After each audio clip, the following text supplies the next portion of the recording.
Hey Joe fans, I'm JoeFan82 here with another action figure review. Today I'm looking at the G.I. Joe Cobra Ninja Night Creeper. According to Yojo.com, this figure was originally released in 2005 with the Valor vs. Venom line and then re-released, as you see it here, in 2008 to discount stores. You've probably noticed this is a much smaller card than we are used to for G.I. Joes. This is for ages 5 and up. You've got the G.I. Joe logo on the top, Cobra Enemy, Ninja codename Night Creeper, some nice artwork there on the left, and the figure in the bubble on the right. Looks like he's going to need an O-ring replacement. Here's a look at the back of the card. There's a cross-sell for the other figures that were available at the same discount stores: Kamakura, Cobra Slice, Beachhead, Sand Viper, and Dusty. And the file card says, Ninja, codename Night Creeper.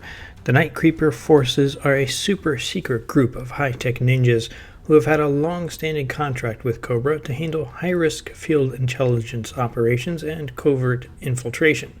They are extremely crafty, well-motivated, and have an abnormally high pain tolerance, which makes them hard to predict, hard to stop, and hard to knock down and keep down.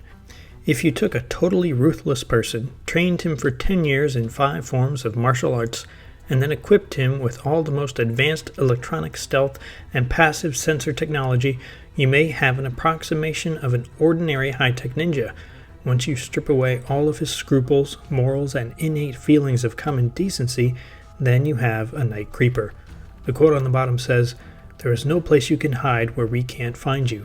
No fortress that can keep us from getting to you, and no armor to protect you once we are there."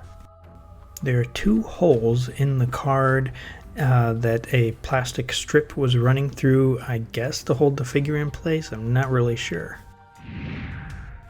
And here he is out of the package. I replaced the O-ring so he is a little bit sturdier. However, his limbs, especially his legs, are quite wobbly.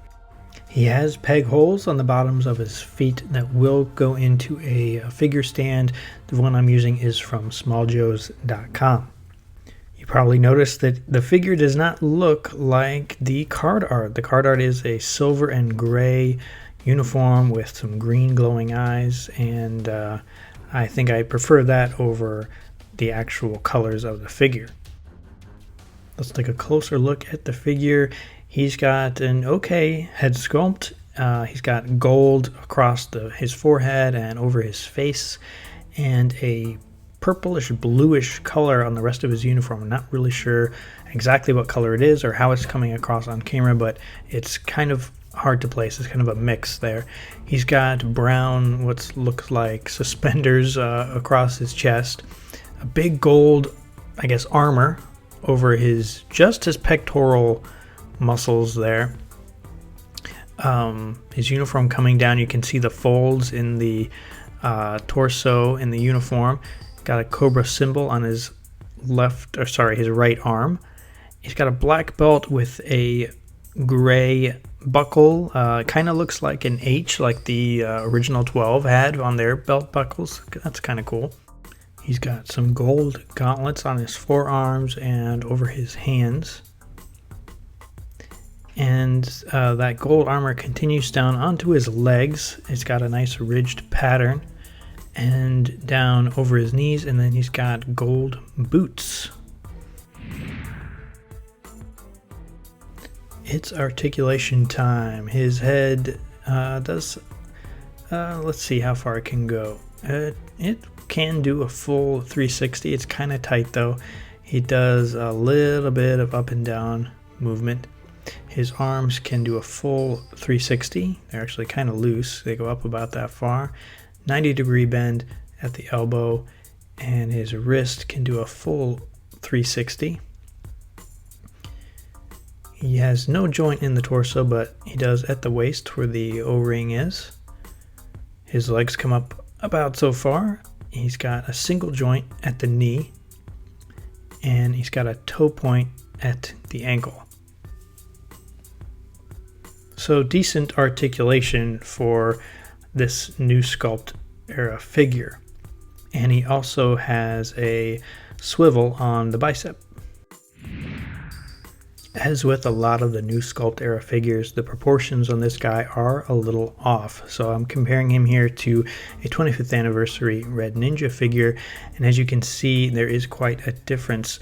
The length of his legs is too long, or his torso is too short, or his arms are too long. Either way, he just doesn't look right when you compare him with the figures that came later. I usually look at a figure's accessories, but this guy did not come with any. While I think this figure resembles a Spider-Man villain more than a Cobra agent, I do think the color scheme could work on a modern era figure, but the sculpting on this guy is not great. The proportions are off, and his limbs and joints are just a little too loose for me right out of the package.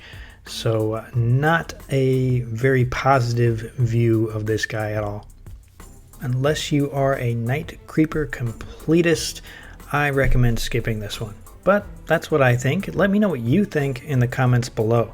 That's going to wrap up this video, guys. Thanks for watching, and I'll see you next time.